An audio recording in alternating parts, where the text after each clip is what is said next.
Welcome to the Rutgers Boardwalk.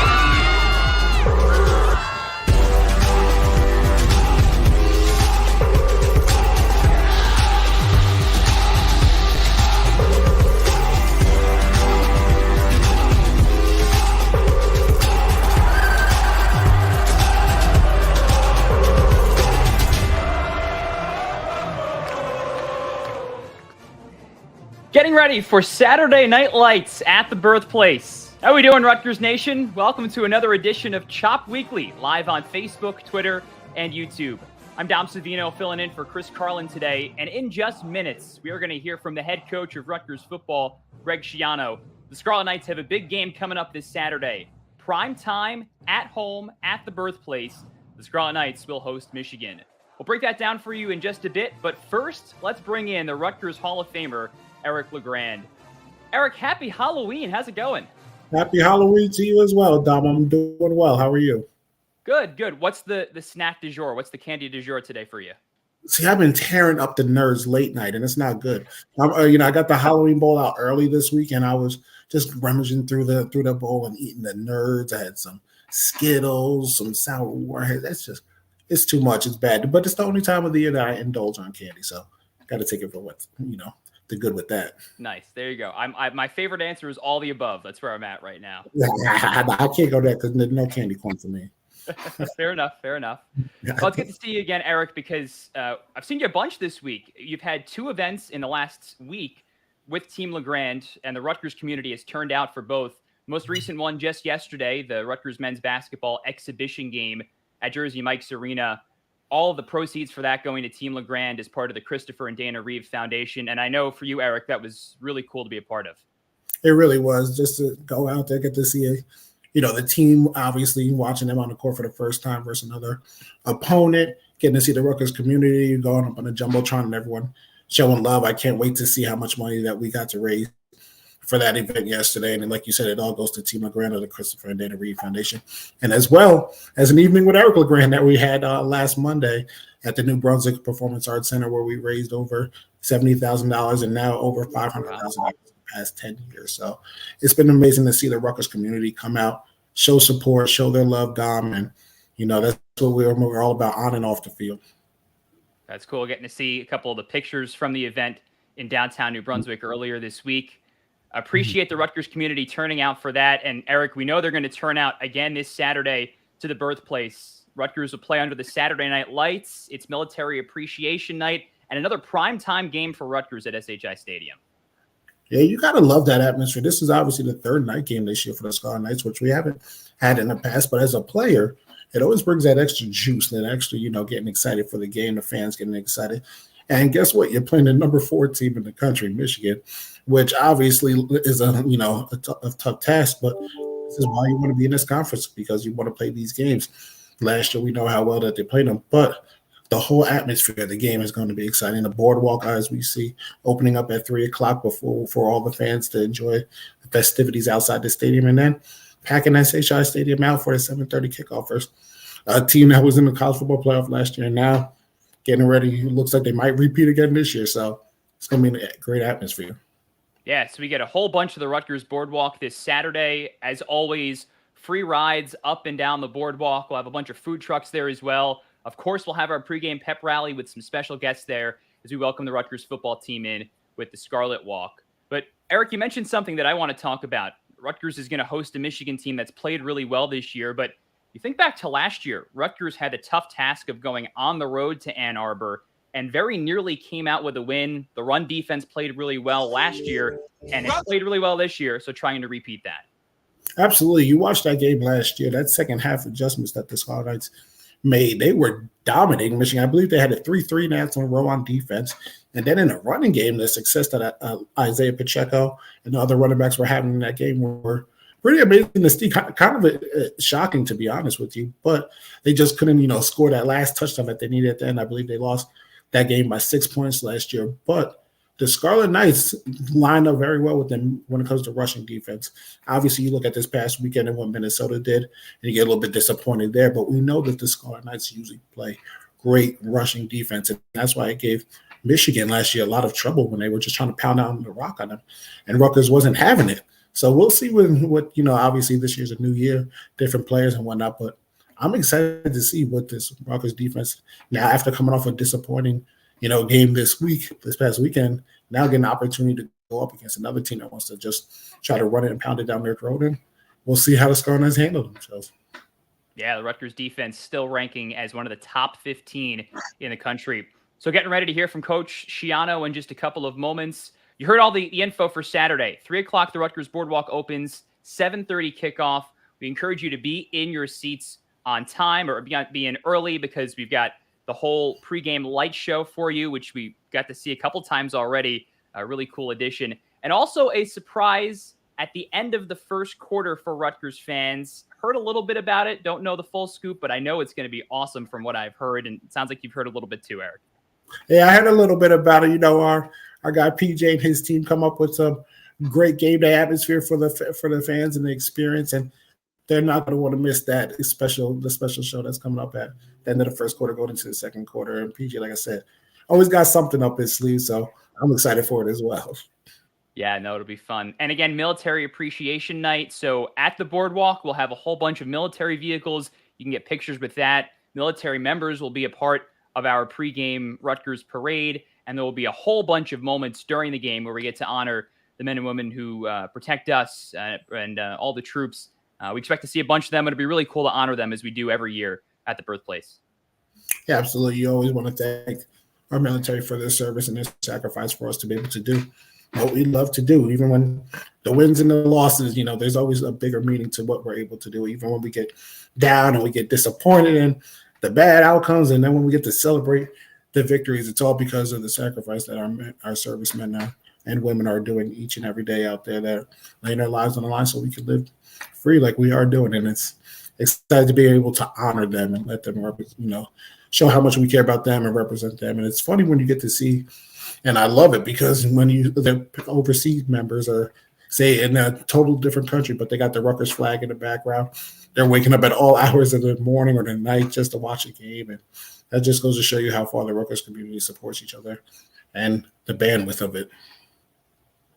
Well, it's a fun point right now. And as you see downtown New York City, you see Manhattan. It's going to be a great night. I looked at the weather earlier today, too, for Saturday. It's going to be like 65 degrees, a perfect fall day. But also, we were talking about this yesterday. We had you on the Rutgers basketball broadcast. We're into the final month of the college football regular season, and Rutgers football, you got a couple of chances here. You got a primetime game. You got 2 more home games left. It's an exciting final month of the regular season coming up. It is. You're sitting right here now at 4-4. To be able to control your destiny. You got 4 games left going into this last month, and you want to go out there and try to get bowl eligible. Obviously, there's some tough games that are coming up, but hey, you never know. That's why you play the football game. You never know what can happen. Obviously, we have seen pandemonium in Piscataway before. Would love to see that again, absolutely. But hey, this is why you play the game, and you want to set yourself up for these moments and have the fans excited knowing that there is an opportunity, there is a chance. And you got to get to that 6 months so you can get that extra game, get those extra practices, which is crucial for the players to develop a little bit more. It's like a second spring that you get, an early one. So that's the goal. The challenge will be tough. But hey, I'm all for it, and I can't wait to see what the Scarlet Knights do this last half of the season. Yeah, we got to see Rutgers have a great season, a bowl season last year too. It's interesting though. You mentioned the idea of extra practices. And with the defense, which has been the calling card this year for Rutgers, having an outstanding season, so much youth on that side of the ball. Most of the starters have multiple years of eligibility left, and it's all the young players, guys like Aaron Lewis, so I know you're high on, have played exceedingly well this year. I love to see that. Young guys going out there, finding ways into the defense and learning and understanding it at a young age, knowing that they have multiple years of eligibility left. They're going to get better. They're going to get bigger. They're going to get stronger. Aaron Lewis, he's a maniac in the greatest way possible. He just goes out there with his head is like on fire when he rushes the passer. So it's amazing to see that he can, handle this at such a young age and everything that he's done, transferring from Michigan back home. So I know on Saturday night will be a huge game for him. So I'm excited for that. It's going to be a lot of fun watching him. But those other guys too, Tyreen Powell, and the young guys out there, Max Mellon, just a lot of football reps that have been played in. They can get that extra spring too. That's what we need. That's what we need right there, Dom. Well, if you're watching us, whatever it is, Twitter, Facebook, YouTube, we want to hear from you. Just saw Garrett Ellis checking in from Louisville, Kentucky. Thanks for joining us. We're down in Louisville. I want to mention this too while we're waiting for Coach Schiano. We're going to hear his press conference in just a couple of moments. The 30-year anniversary that Rutgers football fans may remember of Forte to Brantley, one of the biggest games in program history. Halloween, homecoming, Rutgers Stadium. Rutgers a comeback win over Virginia Tech. I saw some fans on social media celebrating the anniversary. I wasn't at that game. I know you weren't at that game, but 30 years ago, one of the biggest games in Rutgers football history. And hoping this weekend. I was definitely not at that game. I was 2 years old. I just had turned 2 at the time. But, those are the moments where you get to look back on the exciting moments through the program's history and the development of it. And you want to be able to create more of those memories. Obviously, it's crazy how many years I've already passed since, 2006 Louisville game. But times are coming. Here comes Coach as he starts stepping to the podium. Something I had to tend to. It couldn't wait. But I'll do an extra good job of giving you all you need. How's that? How's Gavin doing, and is there any update on his status? He's doing well. Yeah, I think he's going to be fine. You would expect him to be available for Saturday? I do. And reevaluating the tape, watching his game, what did you think, and did it look any better than it looked on Saturday? What were your takeaways from evaluating the tape of his play? I think what I said Saturday, I watched him pretty closely because you have a really young quarterback in there. I felt he looked comfortable. I don't think he felt out of place. I felt that he ran an operation. And then he made some really good throws, and then he made a mistake, and then he made another mistake that were two turnovers. But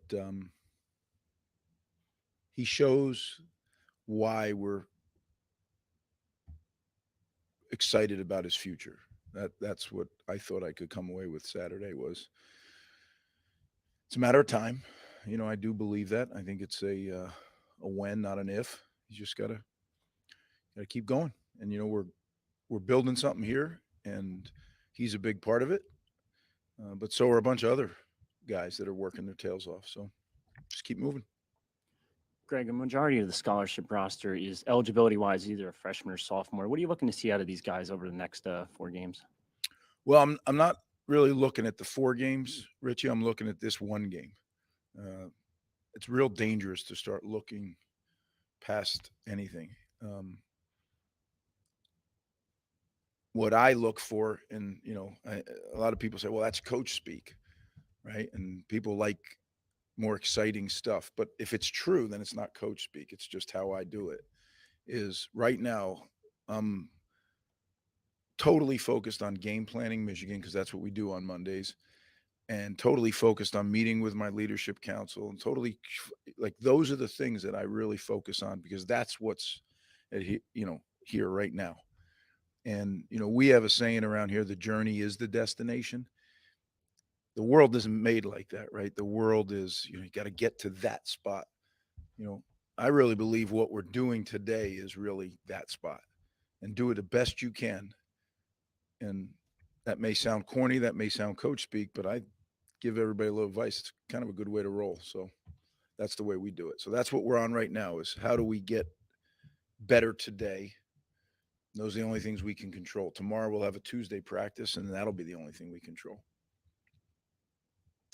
Coach, there's some concern around the Big Ten about teams sharing tunnels, especially after the 2 incidents at Michigan. What's the procedure here, and what are do you have any concerns in general about that? You know, I witnessed the same thing, so I understand the question. We've never had an incident that I know of. At least when I've been here, we haven't had an incident. We have great. I think our guys do a great job with who goes when, and it's all very controlled. And maybe some people feel like it's too controlled, but case in point, it needs to be controlled. And that's just the way we're built right now. There'll be a day when we have two tunnels. I'm not worried about that. But right now, this is the way we're built. So this is the way we'll do it. But we have a plan, that's for sure. Michigan obviously has one of the best running games in the country. I mean, what does it take to kind of limit a team like that as much as you can? Well, it's hard. I mean, why do they have a good running game? They have a very good offensive line. They have two really good backs, probably more, but two that play a lot, and a quarterback that can run and pass. So you have to defend the pass. You have to defend his run. The offensive line's doing a good job blocking, and they got two upper echelon running backs. So it's one of the better outfits in America on offense. That's why you look at where they're ranked in all those statistical categories. They're up in the top. Have we played against people like that? Yeah, we have. We have to do a great job. We have to be at our very best to have a chance to slow them down. Are you going to stop them? No. No one stopped them. But we're going to do everything we can to the best of our ability and see where that stacks up. Conversely, about your run attack without Sam, you guys struggled a bit against Minnesota. Was Mm. that is the offensive line? Is that the running backs? And just on Sam, do you have an update on when he'll have the surgery this week? Yeah. First off, Sam is out at the site where he's getting surgery as we speak. The surgery's tomorrow.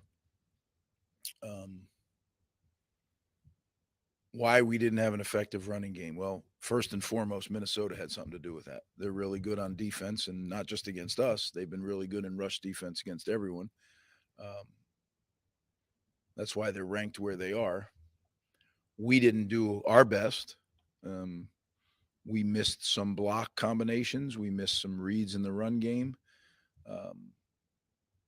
When you drop some of those RPOs, they're not quite as scary to the defense anymore, right? So it all goes together. Everything, it's never if it was one reason, you make a change in that person and it's fixed. It's never one thing or one person. But it certainly wasn't effective. I mean, I agree with you on that. So we're working very hard to figure out what we can do to help that. And Michigan is equally adept at stopping the run. They're really, really good, maybe even better. They have a really strong defense, the biggest front we'll play against up front defensively. Their linebackers run really well. Their secondary knows where to fit. Yeah, it's going to be a challenge. Greg, in the past, Cruikshank's made some special, crazy special teams plays, some returning balls for touchdowns multiple times. This year, it seems like it's a little more conservative back there. Is it just a matter of him still being in recovery, kind of, or is that a scheme thing? Some of it has been his recovery, yeah. Initially, he wasn't overly confident in doing that. That's where he did get hurt. But I think Aaron is feeling good about it now. And, we've been a little more aggressive, as you can see. In the punt game, the punt return game, I think he's equally effective. I mean, unfortunately, we had one called back that was for a touchdown. So, what makes that feel better? You hit one or two home runs and you feel great about it all season long. You don't, and you don't.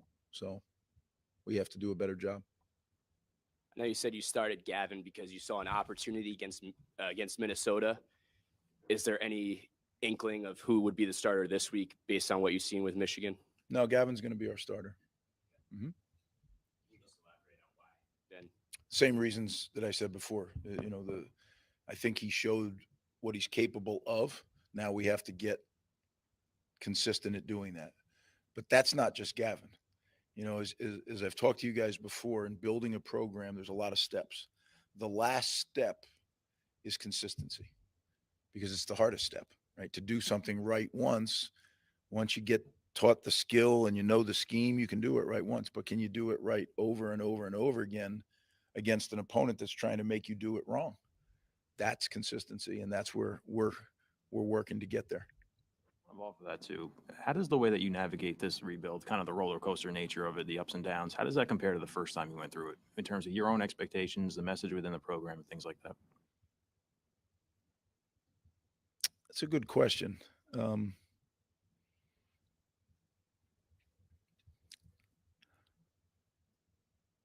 That's a really good question. Yeah, I haven't thought of that. I know I felt it, but I haven't really thought about it. Yeah, I mean, when we lose, it's really, really tough, and I'm not special in that way. I think when you spend so much time, you know, 6 days totally committed to that, other than sleeping and eating and sleep. What else do you do as a coach? And then it doesn't work, and the way we lost Saturday, it just rips you apart. But the beautiful thing about our sport is you got to get up and you got to get ready, right? Because 6 days, another one's coming, and that I love about my job. Um, is it similar? I guess it is if you think about it. Um, yeah, in a lot of ways it is. You guys are strong defensively in a lot of categories. Red zone defense, I think 18 trips, 18 scores. Is there any common factor there? And is there a concern at all in that category? Well, there's certainly concern because we're not doing well there. Joe and I have talked about it. We've spent some extra time on it in practice. We've looked at it.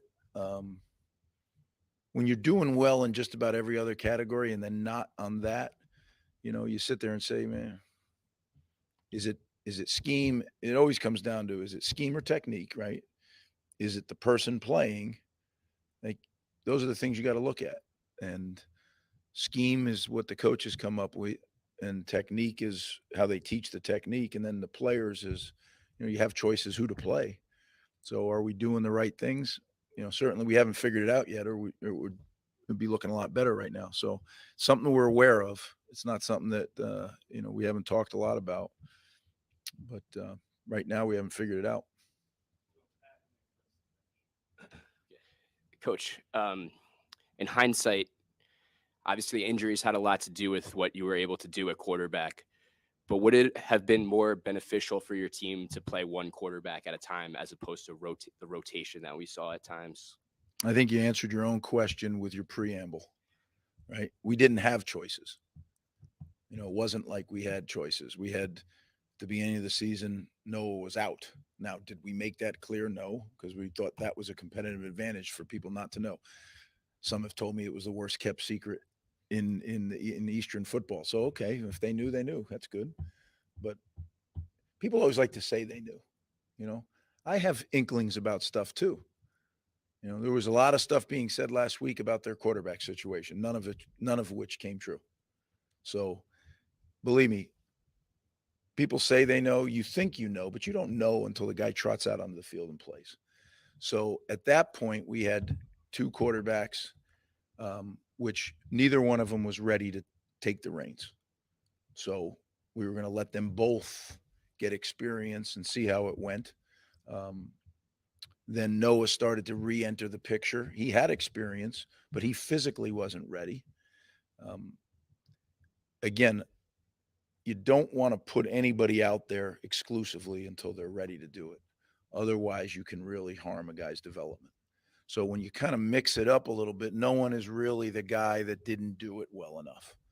Or when you win, oh, look at that. They put it together enough to win. There's a science to me in developing guys and when to bring them along. And, obviously we've made that move.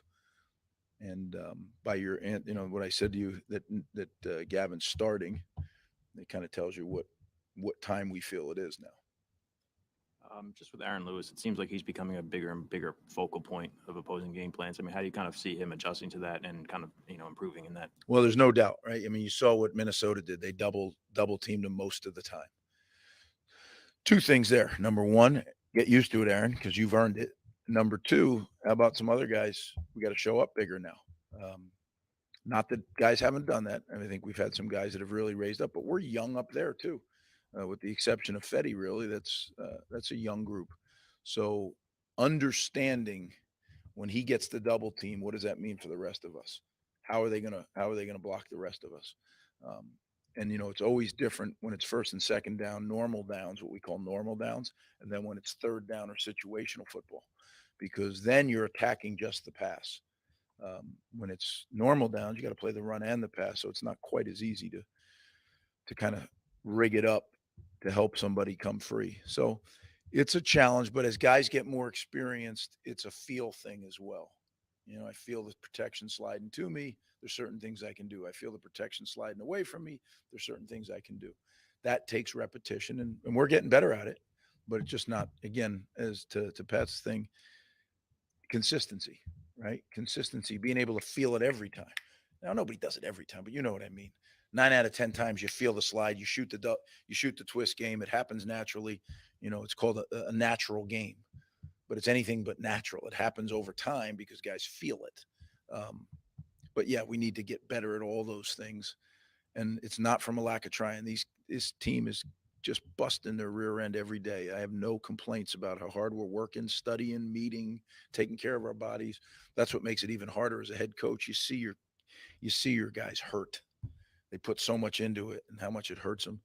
But hey, welcome to big time college football, right? There's going to be a winner and loser every week. And right now we've won it 4 and we've lost it 4. So got a great opportunity Saturday. So again, apologize for being a couple minutes late, and hopefully you got what you need.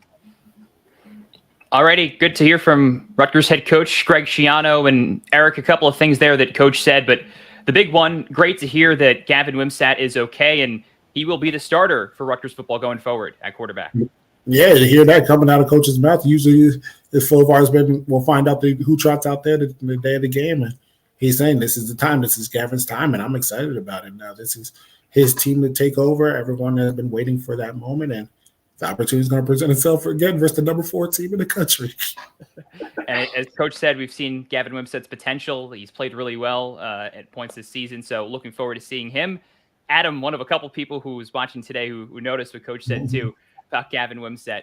And again, Rutgers defense will be huge. It's played really well across the season. Going to play a big role again this Saturday. But Coach mentioned the run defense with guys like Aaron Lowe is going to play a big factor. It's going to be a huge factor. He's earned a double team now. So I has to find ways to be able to get past that. The great ones always find ways to get past the double teams, and I believe he will. And now we'll see how much more, these guys are ready for that running game, because Michigan is coming with some big boys, and they've had a lot of success on the ground. But I believe Rutgers defense will be able to challenge. I know they're young, but they got a lot of fight in them, and they got some dog in them. So looking forward to that opportunity. Looking forward to seeing Rutgers football under the Saturday night of SHI Stadium once again. And kickoff 7:30 Saturday. The Rutgers Boardwalk is going to open at 3 o'clock. It's Military Appreciation Night, a pregame light and fireworks show before the game, so you got to be in your seats before kickoff. And a surprise for fans, too, at the end of the first quarter. They're going to really enjoy that. A lot to do Saturday. It's going to be a fun night at the birthplace, Eric. It's going to be a lot of fun. I can't wait to see all the fans come out, get ready to chop Michigan, and bring that atmosphere, bring that energy, because as a former player, we love to feed off of that, especially on the big third downs that come up. Be as loud as possible, enjoy your time, and support the military. I always say it to Rutgers Nation, you can be the difference, and we want you to be the difference this Saturday night in Piscataway. That'll do it for another edition of Chop Weekly. For the Rutgers Hall of Famer Eric LeGrand, I'm Dom Savino. We'll see you Saturday at the birthplace. Rutgers Saturday Night Lights and Military Appreciation Night.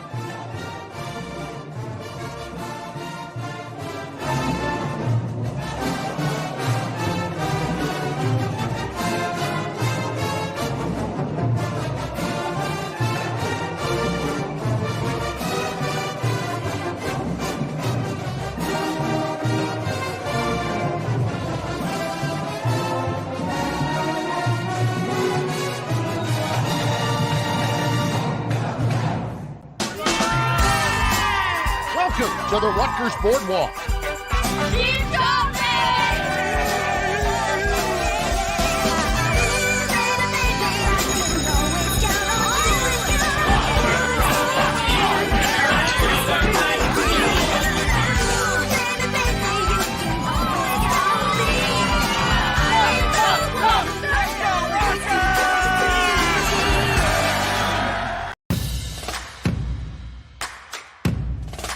We do a military appreciation game here.